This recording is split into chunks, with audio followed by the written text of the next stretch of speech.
afternoon. It's McCollum on Business, Monday edition after the weekend. Appreciate you joining us here. I'm Stephen McCollum, and for the next 30 minutes or so, I'm going to get you updated on what's happening around the business world. We'll look at the Market Watch, which will be the stock markets, of course, stocks we're paying attention to, plus local and national stories that you need to know pertaining to your 401k, anything business related. We cover it all here.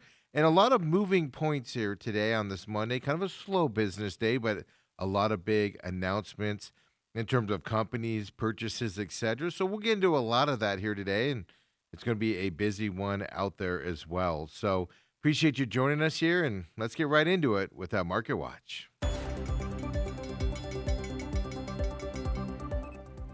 And good news is, first trading day of November, and the markets are generally responding well today. Now, not the Dow Jones, of course, right? NASDAQ's up. Amazon, AI companies are all leading that charge there on the NASDAQ. But the Dow Jones is down here, 240 points today, 47,351 is where the Dow Jones is at. S&P 500's up just a little bit, 17 points up right now to 68.59, and then the NASDAQ's up 170. As I said, Amazon, we'll talk about that here in just a minute with stocks we're paying attention to. AI stocks driving that up 171 points to 23,897 for the NASDAQ. Then the Russell 2K, that small cap index, is down 20 points right now, 2467. And then Bitcoin, a big tumble today, 3,100 points down here today, and it's at 107,374. So Bitcoin just hovering in this 107, 110,000 range. Gets up to 110, falls back down again over the last week. Bitcoin continuing those struggles there at that 107,369 right now. Stocks that we are paying attention to, well, a company called Idea is what we'll call it here. They're a tech licensing company, down 17.78% right now. This company has sued AMD, right? Advanced Micro Devices, the tech company, for patent infringement over its semiconductor technology. So this company is suing AMD, right? Here's what they say, quote, "For years, AMD's products have incorporated and made extensive use of Idea's patented semiconductor innovations, and they've greatly contributed to their success as a market leader. After prolonged efforts to reach a mutually agreeable resolution without litigation, we believe this step was necessary to defend our intellectual property from AMD's continued unauthorized use." And that came from the CEO there of Idea, Paul Davis. He put that statement. And after that lawsuit, well, 17.78% down here for this company here today. So a lawsuit we'll have to keep our eyes open to here for both companies here coming up. And then, as I told you, we'd look at Amazon. Well, let's do that right now. Why is Amazon one of the companies leading the NASDAQ up today? You're up 4.93% here right now. Well, ChatGPT, a parent company, OpenAI, they have signed a $38 billion deal with Amazon's cloud business. That's the AWS, right? Amazon Web Services. It also said it will immediately lap hundreds of thousands of NVIDIA graphics processing units with plans to expand capacity over coming years. So big news here, right, for Amazon.com, and then with OpenAI, and then using those NVIDIA chips as well for them out there. So that's what's driving the NASDAQ up specifically. Obviously, other AI companies are jumping on board with this news as well, and semiconductor manufacturers, for instance. No graphs on these, just really quick though. You know, what we're looking at, NVIDIA is up about 3.5% here today as well, and NVIDIA is up partly, you know, the story here with Amazon, but also U.S. approval for Microsoft to ship NVIDIA chips to the UAE is also doing it. And then Micro Technologies is up 5.6% today as well. So a lot of sympathy, a lot of, I'm not using the right word there. A lot of industry peers going up here as well in the semiconductor manufacturers, and Amazon up that 4.93% right now. And then the last stock we're going to look at here In this segment, we have a story coming up on this is Kenvue. This is that company, Kenvue, that spun off from Johnson and Johnson just a couple years ago, maker of Tylenol out there. And we know what's happening with Tylenol over the last couple months, but Kenvue's up 14.75% right now. We'll have this story coming up here shortly, but Kenvue has agreed to be acquired by Kimberly-Clark. $48.7 billion in cash and stock. It's a deal expected to have a closing date of second half of 2026. Kenvue up big today based off of that news of them being acquired. 14.65% right now. Little shelf life as an independent company. We'll talk more about that with the story coming up. But later on when we come back and do our final Monday stock market watch there with the market watch, we'll look at Iren, the data processing company. We'll look at them. Amkor Technology, local semiconductor processing, packaging, etc., semiconductors. We'll talk about their stock today as well. And then we'll do another look there at Beyond Meat. We focused on Beyond Meat a lot over the last week and a half or so. That meme stock, well, we'll just do a Monday look in on them coming up as well. But first, let's get into some national stories that you need to know. Like, we're staying on top of specifically the air business around the federal government shutdown, right? Because air traffic controllers, the TSA agents, are going to be big movers here. We're gone into a full month of this shutdown happening. And where do we stand now? And I can tell you, as of yesterday, flight delays have continued at U.S. airports with not just the shutdown, government shutdown, causing some of these air traffic controllers to call in sick, but just the whole shortage as a whole for that organization, right? As we're now into its second month of the government shutdown, Newark Airport in New Jersey, they had big delays yesterday, 2 to 3 hours. And if you know anything about the air traffic control system, anything that starts in New York, specifically Newark, it's going to affect other airports across the country as these airplanes need to get from, obviously, point A to point B out there. Then you look at other big airports, George Bush Intercontinental, that's the one in Houston. Then you got Dallas-Fort Worth International, Chicago O'Hare, big airports in their own right. They were seeing dozens of delays yesterday as well, a few cancellations from them. And then, on the West Coast, you have San Francisco, Los Angeles, of course, LAX, Denver, Miami, also started getting flight delays and cancellations as the Sunday went on as well. So if we go to just Sunday evening, FlightAware, which is a site that tracks all these airline delays and cancellations, FlightAware said there were 4,295 delays and 557 cancellations of flights within the U.S. So within only, right? Nothing in or out of the U.S. with those numbers right now. So not all of them, of course, are related to controller shortages, but we are seeing an uptick here with the government shutdown continuing. For instance, in July, right before the shutdown happened a month or two, 69% of flights were on time and only 2.5% were canceled. So that number is skyrocketing out there. U.S. Transportation Secretary Sean Duffy came out, and he's been warning for months now, or for at least a month and a half. Travelers are going to start to see more flight disruptions the longer that, of course, the government shutdown happens, and these controllers do not get their paycheck. Last shutdown that went this long, well, the air traffic controllers are the one that kind of ended it, along with TSA, because they stopped showing up to work without their paycheck. People couldn't get around, and the government reopened shortly after that. Well, the FAA on Friday, they came out and put a post on X, and it said that nearly 13,000 air traffic controllers have been working without pay for weeks. So they're narrowing it down to the 13,000 employee level, right? Staffing shortages, they can happen regional control centers. Those regional ones will control multiple airports out there.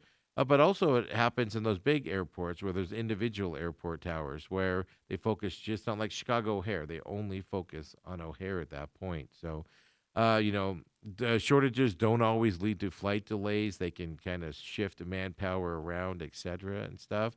But if we look at aviation analytics firm Cirium, flight data showed strong on-time performance at most U.S. airports for the month of October, despite some isolated staffing problems, specifically in the LA area, right?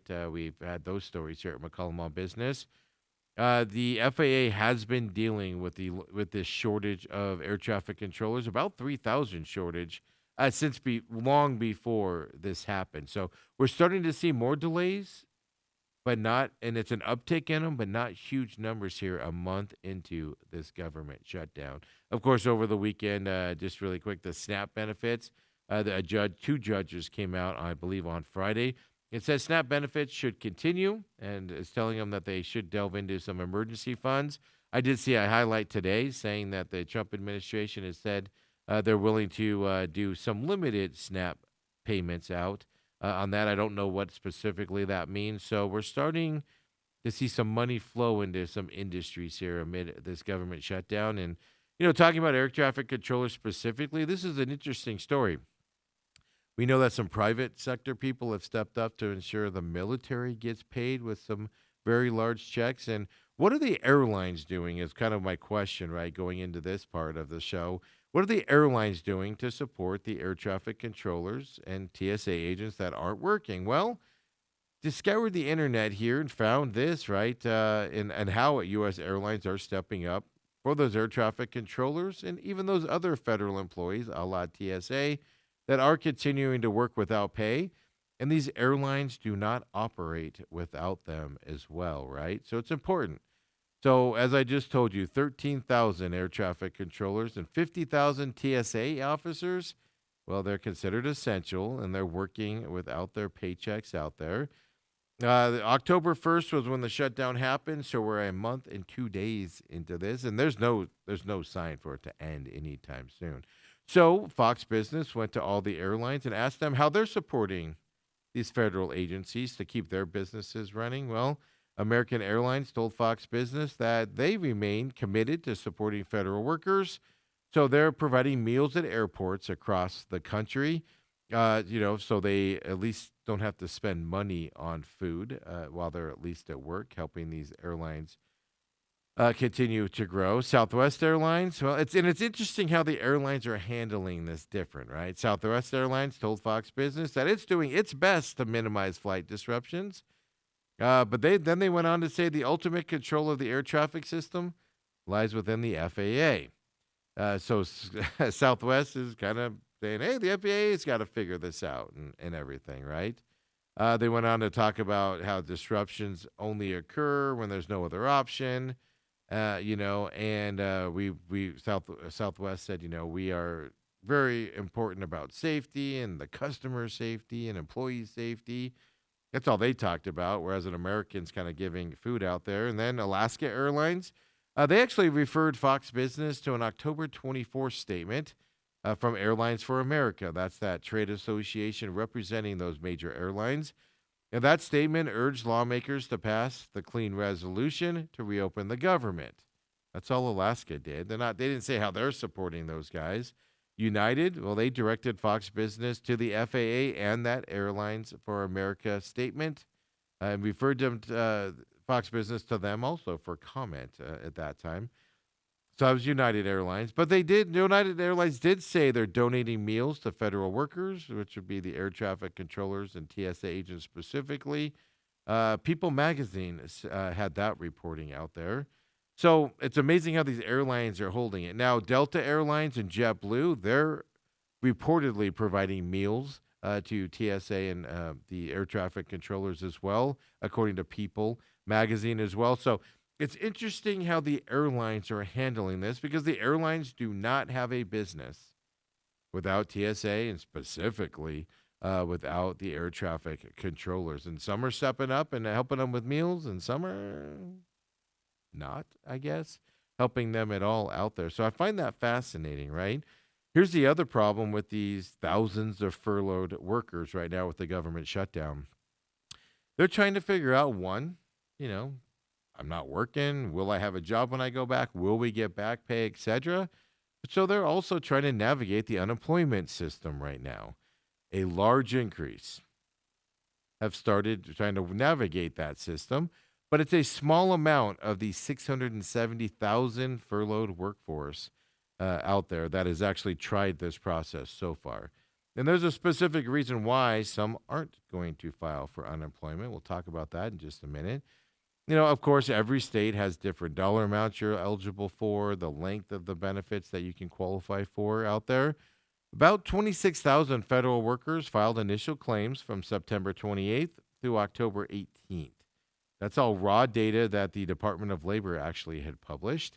Some 3,300 applied in the week that ended days before that October 1st shutdown started. Some people got a head start, right? Furloughed workers have some factors to consider here if they're going to file for these unemployment benefits.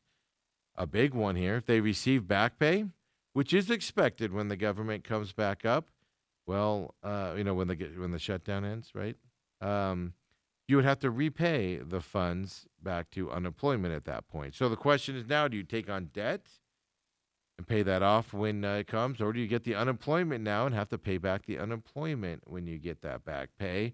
So a lot of people are considering that. A lot of people don't understand the process. They're having a hard time in the process here as well. So, and some people just might not have jobs when this ends. So navigation here, and then some of them, like air traffic controllers, having to work without pay and trying to figure out to navigate that system as well is an interesting thing that they're dealing with. And then lots of stories of like buyouts, et cetera, happening right now, mergers, et cetera. And big one here is Kimberly Clark. As I told you here when we looked at the Kenvue stock, Kimberly Clark is buying Kenvue, which is the Tylenol parent company, in that cash and stock deal. Going to be worth $48.7 billion. So this is now going to an already big company in Kimberly Clark into a massive, huge consumer health goods company. Shareholders of Kimberly Clark, they're going to own about 54% of the combined company. Kenvue shareholders are going to get about 46% as well. And this is one of the largest corporate takeovers happening this year.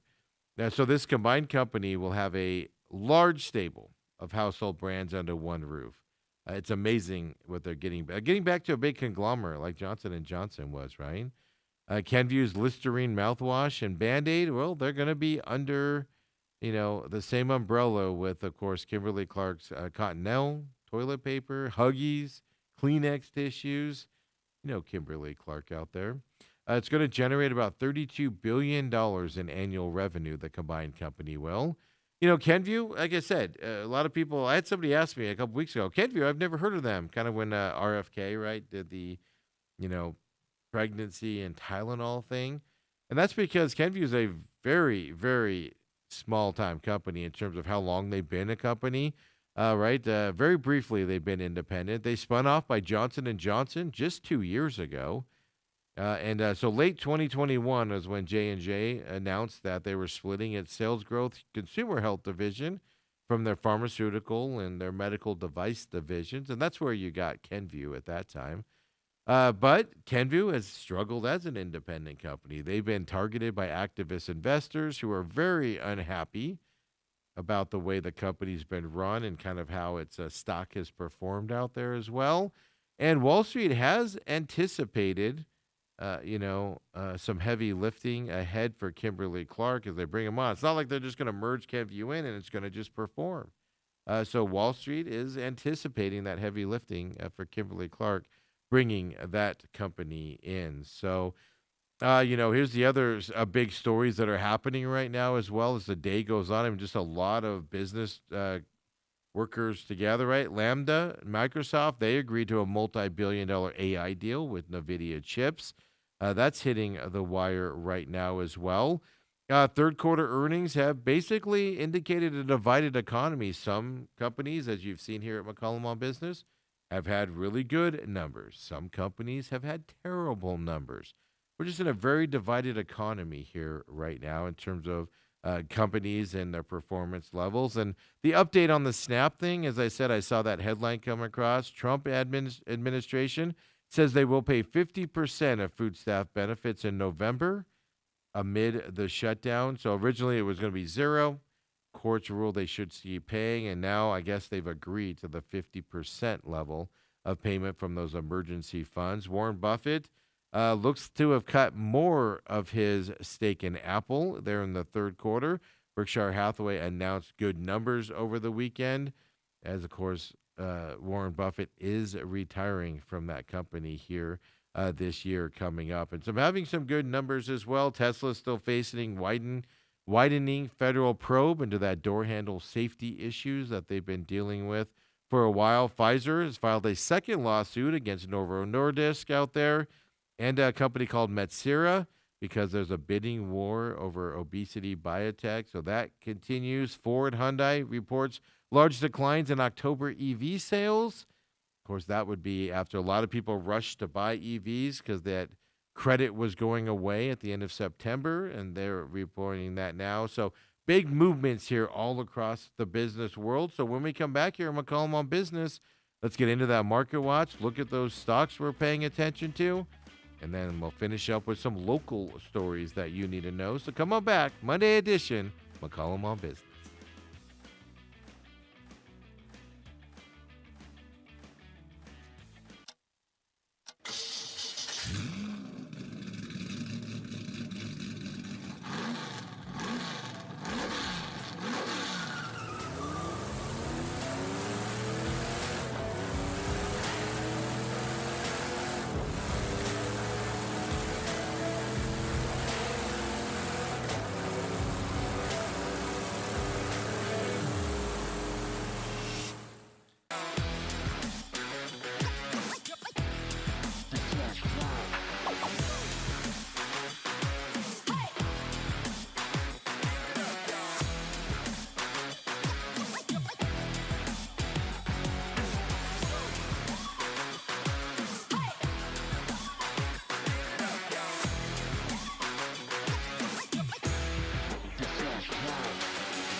And we're back here, Monday edition, McCollum on Business. Appreciate you guys joining us.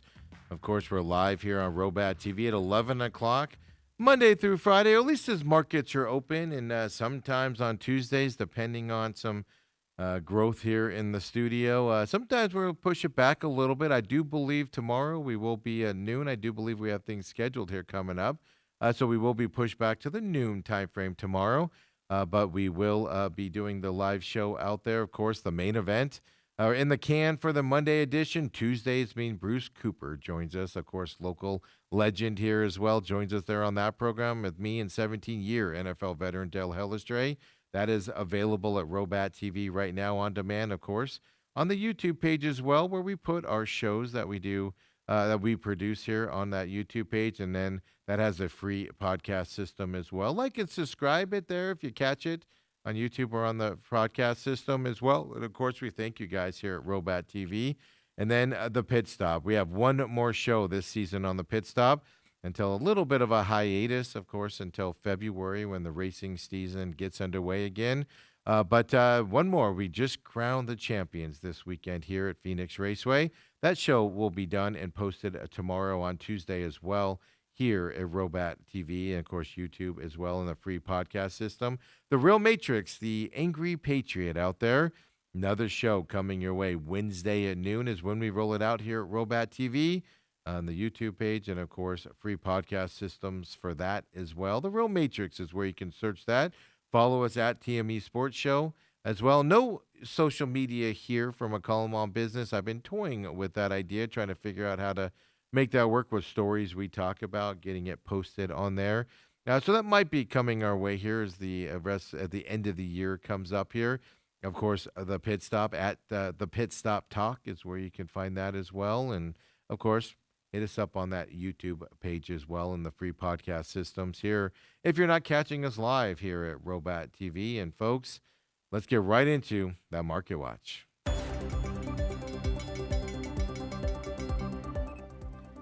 NASDAQ is up here today based off of Amazon, AI companies, and all that news. Everything else is down, except for the S&P 500. It's a little bit up, but Dow Jones is still down 245 points right now for it. S&P 500's up 17 points.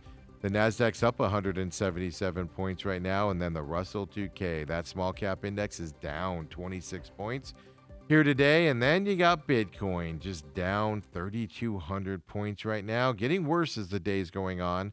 107,300 for Bitcoin here as this Monday is coming to the end of a trading day here shortly. Stocks we're paying attention to right now, or we're going to look at a stock called Iran out there. They're a data center company, and they're up big today, 11.11% right now. They reached a deal with Microsoft to provide the software and cloud computing provider with access to those NVIDIA GB300 GPUs over 5 years. The price of this deal is $9.7 billion. Iran Limited up big today, 11.06% right now based off of that deal, $9.7 billion deal with Microsoft. And now let's talk about a local company, right? Amcor Technologies. We talk about them a lot here, building that big campus up there in North Peoria right now. And, they do semiconductor packaging, test servicing stuff as well. They work with TSMC up there in North Phoenix. Well, they're up big today, 14.53% right now. They cut the size of its board of directors, and they said John Liu had resigned from the board, and he would become the executive vice president for corporate development and strategy is his new role there with Amcor Technology. This local company has been growing immensely with the demand on these chips and their services on packaging and testing. 14.47% up here for Amcor Technologies here today. And then it seems like we've been on this meme stock and looking at it for like every day for 2 weeks. It hasn't been every day, but let's do another look here at Beyond Meat out there, right? Alternative meat company, if you don't know what they do, is I call it the fake meat, but they call it alternative meat. 12.69% down today. Of course, had some big growth there about 2 weeks ago. Well, there are meme stock out there, meaning, people can run it up by posting the memes about it, etc. But they said they're delaying its earnings report because it's working to calculate the cost of a non-cash impairment charge. So they're delaying their reportings and earnings report because they did something they shouldn't do.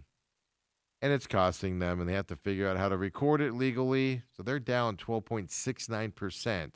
based off of that delayed earnings report for Beyond Meat. Sometimes these meme stocks, right, get in the spotlight when they probably shouldn't be in the spotlight sometimes because they get themselves into a little bit of trouble, as we could put it mildly there for them. And let's get into a few local stories here. And, that microburst rolled through Tempe, 3 weeks ago or so now, maybe a month, in one of those big storms that happened.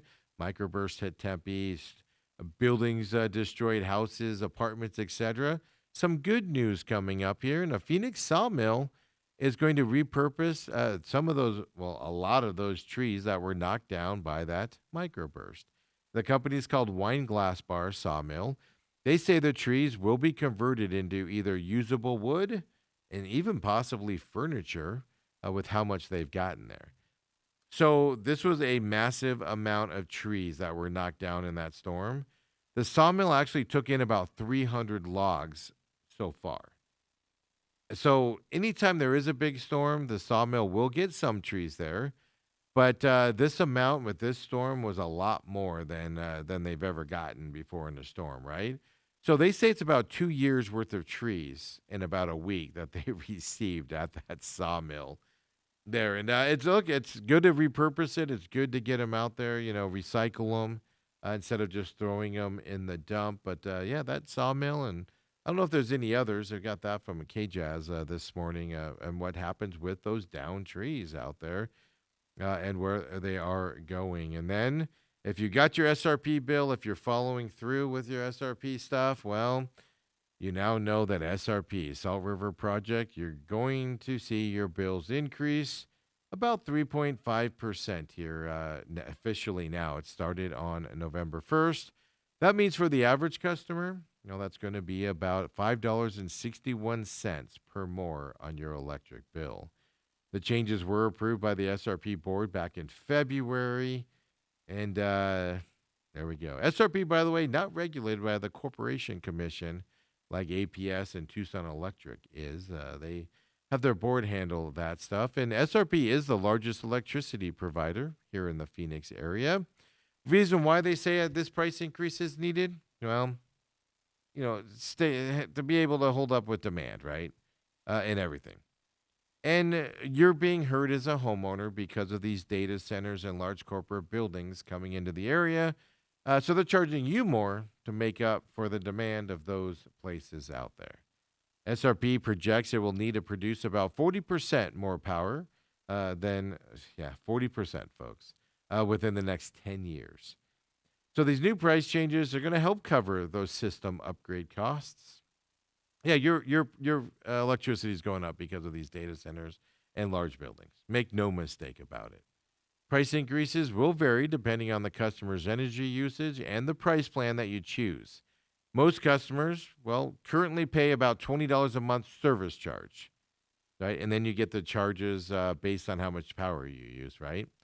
Well, under this new plan, you're about to get, I'll just use the word screwed. It's not professional, but yeah. Monthly service charges are going to change to a tiered rate system. So if you're in an apartment or a condominium, you're going to continue to pay that $20 per month in service charges. Yeah, if you're in a single-family home, you're probably going to pay $30 a month now in the monthly service fee. So a $10 increase is what you're looking at on the service fee charge. So where they get an average customer is going to pay $5.61, I don't know, because I know mine has automatically gone up at least $10. So that would be a $10 increase, SRP. Customers in very, very large homes, you're going to pay $40. And they don't describe what a large home means. Is it based off of energy usage? Is it based off the size of the home? So those people are going to get a $20 increase to SRP. So where's that $5.61 average coming from? People are getting $10 and $20 increases, right? Then they're also going to make other changes. They're going to go to 2 new time of use plans instead of all the ones they have now. So if you participate in these, you'll be charged more for power used during those high demand evening hours. So coming up into this, it's 2 to 8 p.m. for the summer months where you got charged more Monday through Friday. In the wintertime, it's supposed to be 5 to 9 a.m. and then 5 to 9 p.m. Where you get charged a lot more per kilowatt hour. Well, now they're changing it a little bit. You could save on power used from 8 a.m. to 3 p.m., and now it's middle of the day before it goes up for those evening hours as well. So according to SRP, if you are a current customer, you can now switch to one of these new time of use plans. You can stay on your current plan, though, until it is phased out, which it'll be phased out anytime between now, no later than November of 2029. So, and I can tell you this, they're not changing the plans to make your rate go down. They're giving you plans to benefit them. So you got to weigh that. You got to weigh that. Go to the SRP page and weigh that. And keep in mind, all the data centers and that stuff, you're paying for that coming up here with your $10 a month increase if you own a home here in Arizona, and at least in Maricopa County if you have SRP out there. And then, if you're into computers, you're into a lot of electronic stuff, there's a new company opening up this weekend. I know Ethan is excited for it to open. He wants to make a trip up there this weekend.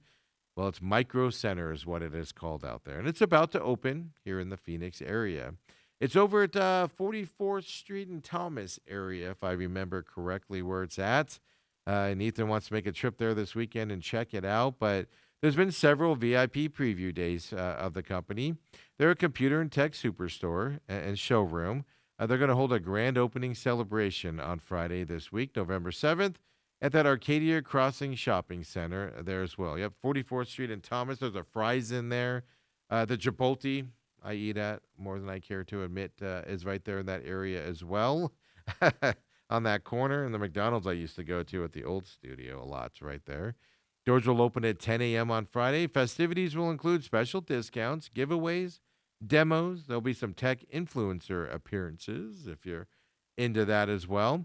Additionally, companies such as AMD, Intel, NVIDIA, MSI, well, they'll be on hand with vendor booths for this opening.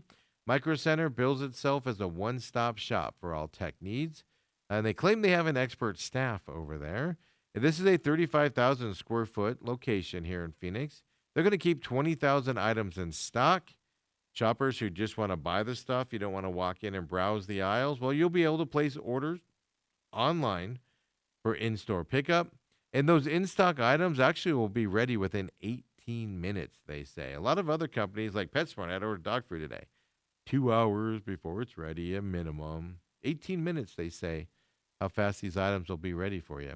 The store's selection does include TVs, computer systems, components, gaming gear, electronics that are sought by not just IT professionals and developers, but engineers and, of course, us DIYers there at home that just want the best computer stuff. Opening this weekend, Friday, with those appearances and things up there, 44th Street and Thomas. And you'll probably see Ethan and I there coming up on Friday. I'm not going to lie to you.